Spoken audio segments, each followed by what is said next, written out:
iminkana Soomaaliya ra'iisul wasaaraha xukuumadda federaalka Soomaaliya ayaa ka qayb galay munaasabad loogu dabaaldegayay sanad guuradii 74 ee ka soo wareegatay booliska Soomaaliyeed iyadoona guud ahaan qaar ka mid ah gobolada dalka looga dabaaldegay aasaaska booliska Soomaaliyeed balse aan ku horeeyo Nimca Maxamed Bashiir oo warkaasi inooga soo dirtay magaalada Muqdisho.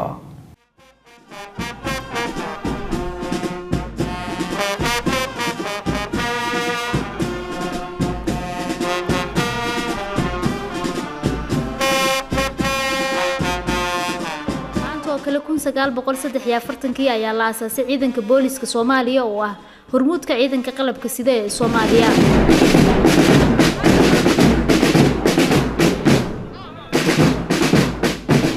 munaasabad ballaaran oo loogu dabaaldegay sanad guuradii 47aad ee booliska Soomaaliya oo lagu qabtay dugsiga tababarka booliska ee General Kaahiye waxaa ka qayb galay ra'iisul wasaaraha xukuumadda federaalka, wasiirka amniga gudaha, gudoomiyaha gobolka Banaadir, saraakiisha laamaha kala duwan ee ciidanka amniga iyo mas'uuliyiin ka tirsan golayaasha dawladda. cutubyo ka tirsan ciidanka booliska oo horkacayeen kooxda banda music ayaa gaardis ku maray barxadda weyn ee General Kaahiye halkaas oo ay salaam ku siiyeen ra'iisul wasaaraha dalka Xasan Cali Khayre.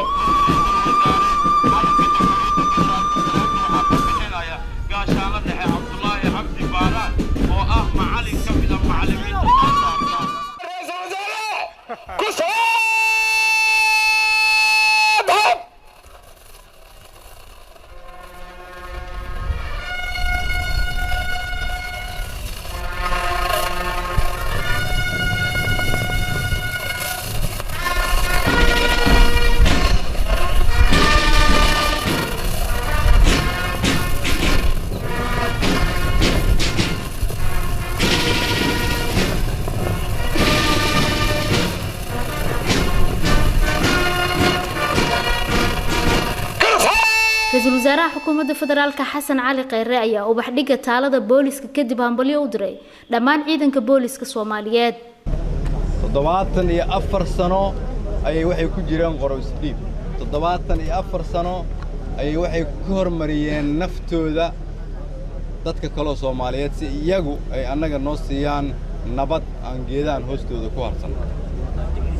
xafladan qabanqaabada markii la sameeyay waxaa ku nafweysay 17 ka tirsan ciidanka booliska Soomaaliyeed.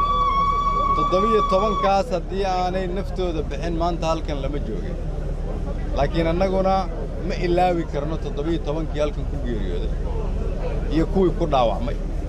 waa inaan iyaga iyo qoysaskoodaba mar walba garab taagnaan ay ahaadaan qayb nafteenna iyo nolosheenna ka mid ah.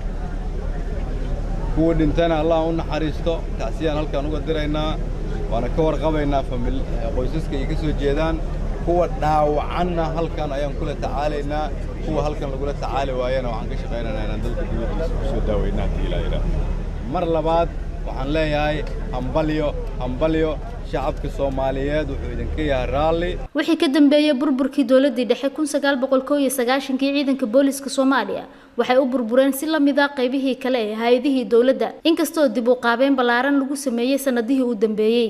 aadan shuuriye Jimcaale Guulwade waa 62 jir wuxuu ciidanka booliska ku soo biiray 1972 xilligaas oo uu ahaa 18 jir. 72 aan ciidanka booliska ku soo biiray aad baan u faraxsanahay maanta. waa 20 jir aan noqday 20 sano ku dhawahay hadda 20 sano inaan jiraan isu maleeyaa farxadda ciidanka booliska aawadiis waana hambalyeynaa ciidanka booliska meel ay jiraanba wixii dhintana Allah u naxariisto wixii noolna Ilaahay yaani maartay bashbaxda waxaan sasaan dawladeeda aragnaa hadda waa faraxsanahay sanad guurida ciidanka booliskana waa hambalyeynaya. aadan Guulwade darajadiisa ciidan waa kabtan wuxuu ii sheegay in isagoo akaaba isbitoore ay dhacday dawladii dhexe madaxweynaha ka ahaa Allah u naxariistay Maxamed Siyaad Barre. hadda kabtan waaye qabiil imasiin qabiilna kama raadin. labada xidigood waxay siiyay Cabdullaahi Yuusuf isbitoore kaaba dawladda iiga dhacday Maxamed Siyaad Barre Allah u naxariistay dawladna asaga noogu dambeydaba haddeeraan sasaan haynaa.